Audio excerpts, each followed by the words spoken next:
मामा TV. छोटू दादा टांगे वाला। छोटू दादा टांगे वाला रामपुर गांव में बहुत फेमस था। उसका एक सफेद घोड़ा था। एक दिन जब छोटू दादा सवारी लेने के लिए स्टेशन पे खड़ा था, छोटू दादा टांगे वाला, छोटू दादा टांगे वाला, बोलो कहाँ जाना है?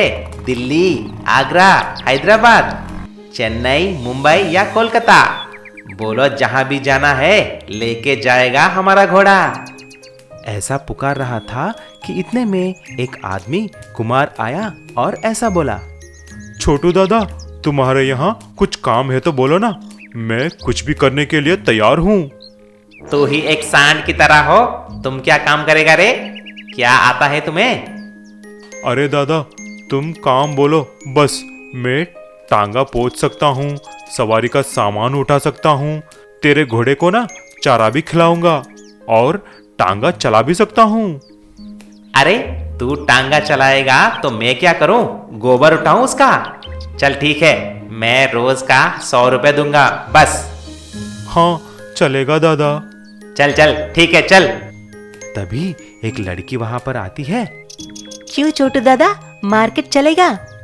हाँ हाँ चलूंगा, चढ़ो चढ़ो। कितना लेगा? 100 रुपए। ऐसा बोलते ही वह लड़की टांगा चढ़ जाती है और कुमार भी चढ़ जाता है। लेकिन कुछ दूर जाते ही छोटू दादा का घोड़ा एक सुंदर घोड़ी को देखती है और तुरंत टांगे को पलटाकर घोड़ी के पास भाग जाता है और वह लड़की और कुमार नीचे गिर जाते हैं और उस औरत को चोट भी लगती है। अरे अरे, सत्यानाश हो तेरा! ये क्या किया छोटू दादा? तूने मेरा कमर तोड़ दिया।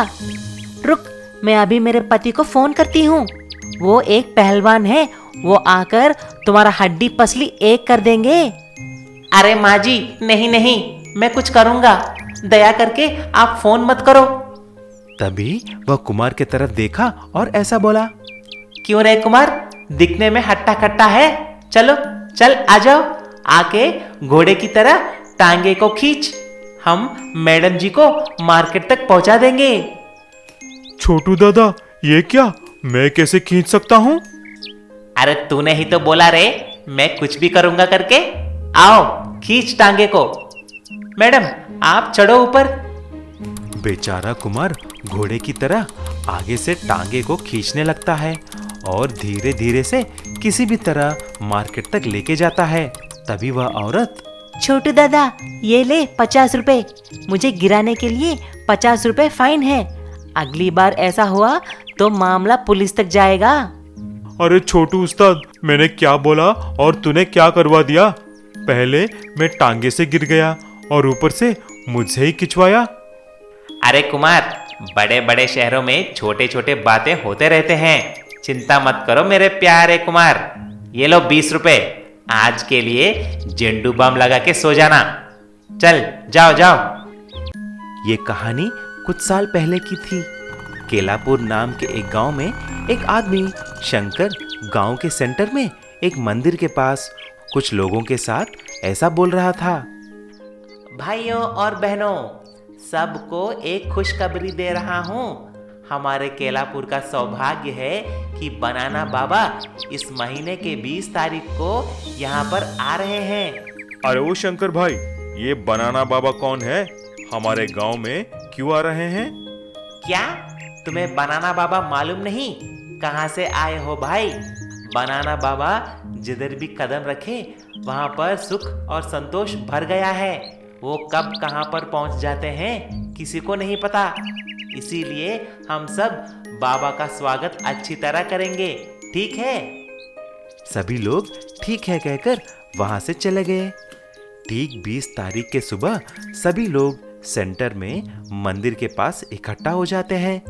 तभी एक केले के रूप में बस आने लगता है और आकर सबके पास रुक जाती है। सभी लोग गोल्डन बनाना बस को देखकर चौंक जाते हैं। तभी उस गोल्डन बनाना बस में से एक आवाज निकलती है, सब लोग ऐसा मुंह खोलकर क्या देख रहे हो? मेरी तपस्या की वजह से मैं एक गोल्डन बनाना बस की तरह बदल गया हूँ। मैं बचपन से सिर्फ केला ही खाया हूँ और केला ही मेरा सब कुछ है। सब लोग हाथ जोड़कर चिल्लाने लगे। जय बनाना बाबा, जय केला बाबा, जय बनाना बाबा, जय केला बाबा। धन्य है हम, धन्य है। ठीक है, मुझे ये नमस्कार और सत्कार पसंद नहीं। मुझे कोई भी भेंट देने की कोशिश भी मत करो। मैं सिर्फ आपको प्रसाद देके मेरी दुआएं देने आया हूँ। आप सबकी दूर करने आया हूँ। अरे स्वामी, हमारे सबका दूर करने आए हो, क्या मतलब है उसका?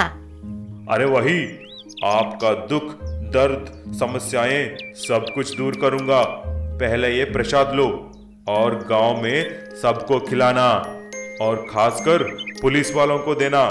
वो बहुत पापी हैं, उनका सब पाप दूर करूंगा। ऐसा बोलते ही गोल्डन बनाना बस के पीछे से बहुत सारे केले का प्रसाद आने लगे। ऐसा बनाना बाबा गांव में सभी गलियों में जाकर केले का प्रसाद दिया। गोल्डन बनाना बस बाबा और शंकर पुलिस स्टेशन भी गए और शंकर सभी पुलिस वालों को प्रसाद भी देता है। उसी रात को सब लोग केले के प्रसाद खाकर बेहोश हो जाते हैं। तभी उस बनाना बस में से एक आदमी बाहर आता है। शंकर और वह जाकर सभी गांव वालों को लूटने लगते हैं। बेहोश पड़े लोगों से सोना, चांदी, गहने निकालने लगे और घरों में जाकर अलमारी से पैसा भी लूटने लगे। सब कुछ बांधकर उस गोल्डन बनाना बस के अंदर चले जाते हैं। तभी पुलिस आया और ऐसा बोला, अरे बनाना बाबा रुको तो सही। भक्त हट जाओ, नहीं तो तुम्हें भस्म कर दूंगा। अरे मैं तुम्हारा केला नहीं खाया रे, अगर तुम बाहर नहीं आया तो तुमको मैं भस्म कर दूंगा। ऐसा बोलते ही बनाना बस में से शंकर और दूसरा आदमी बाहर आते हैं। पुलिस दोनों को मार मार कर गिरफ्तार कर लेते हैं और सबको अपना धन, दौलत, गहने सब कुछ वापस कर देते हैं। ऐसा पुलिस ने शंकर और उस डोंगी बाबा से गांव को बचा लेते हैं। Mini sports car sports bike की रेस। एक गांव में कुछ अमीर बच्चे जॉनी, बन्नी और टॉमी 3 फॉरेन मिनी कार्स लेके बहुत तेजी से चलाकर जा रहे थे। उन कारों को टकराकर सड़क पे लोग, साइकिल पे चलने वाले और बाइक पे चलने वाले गिरने लगे। वह तीनों कार से सबको परेशान कर रहे थे, सभी को गिराकर जाने लगे। ऐसा ही चलते चलते तीनों एक प्रभुत्व पाठशाला में पहुंच जाते हैं और हंगामा करने लगे। उसकी वजह से सारे बच्चे परेशान हो गए। कुछ देर के बाद तीनों कार से उतरे और जॉनी ने ऐसा बोला, यार आज तो बहुत मजा आया, सभी को बहुत मजा चखाया, खासकर उन गवर्नमेंट स्कूल की बच्चों को। हाँ यार जॉनी, तुम ठीक कह रहे हो, नहीं तो हर साल अच्छे मार्क्स वही लेके जा रहे हैं। इतने में गवर्नमेंट स्कूल के 3 बच्चे जय, लव और कुश आपस में बातें करने लगे। यार इन अमीर स्कूल के बच्चों को हद ही नहीं है, हर वक्त गांव के लोगों को और हमको तंग करने लगते हैं। हाँ यार जय, तुम सच कह रहे हो, हमें किसी भी तरह उनको सबक सिखाना है। लव और कुश, मेरे पास एक प्लान है, लेकिन उसके लिए हमें कुछ पैसों की जरूरत है। यार जय, पैसे तो मिल जाएंगे, आखिर प्लान तो बताओ। यार मैं एक इलेक्ट्रिक बाइक बनाना चाहता हूँ, उसके बाद मैं एक रेस का आयोजन करूँगा। उस रेस में उन तीनों स्पोर्ट्स मिनी कार को हराकर उसे सबक सिखाऊंगा। यार जय, ये तो होने वाला नहीं है, क्योंकि उनका स्पोर्ट्स कार है, उससे हम मुकाबला नहीं कर पाएंगे। पहले तुम पैसों का इंतजाम करो यार, मैं भी मेरे पापा से कुछ पैसे पूछूंगा। ऐसा वह तीनों मिलकर कुछ पैसा इकट्ठा कर लेते हैं। उन पैसों से 3 इलेक्ट्रिक स्पोर्ट्स बाइक का निर्माण खुद करते हैं। फिर एक दिन जय, लव और कुश जॉनी बन्नी और टॉमी के पास जाते हैं। तभी जय ने ऐसा बोला। हे जॉनी, बन्नी और टॉमी, आप लोगों को घमंड है ना कि तुम्हारे पास स्पोर्ट्स कार है। अगर हिम्मत है तो हमको रेस में हरा कर दिखाओ। रेस? और तुमसे? कैसे करोगे रेस रे? साइकिल पे या बैलगाड़ी से? तुम हमारा मुकाबला कभी नहीं कर सकोगे। अगर डर है तो छोड़ दो, हमारे पास इलेक्ट्रिक बाइक्स हैं। लगी शर्त? बोलो बोलो। अगर आप लोग हार गए तो हमेशा के लिए आप इस गांव के लोगों को अपने कार से तंग नहीं करोगे।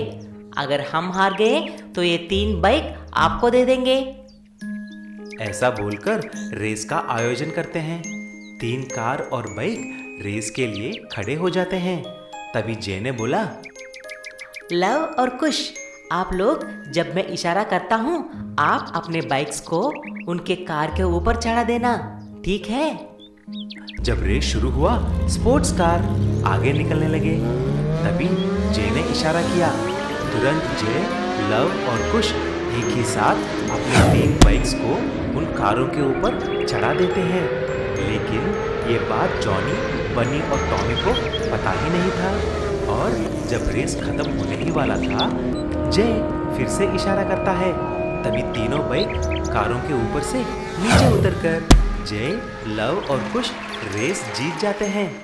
तब से 3 अमीर दोस्त शर्मिंदा होके गांव में सभी को परेशान करना छोड़ देते हैं और जय, लव और कुश से दोस्ती भी करने लगते हैं।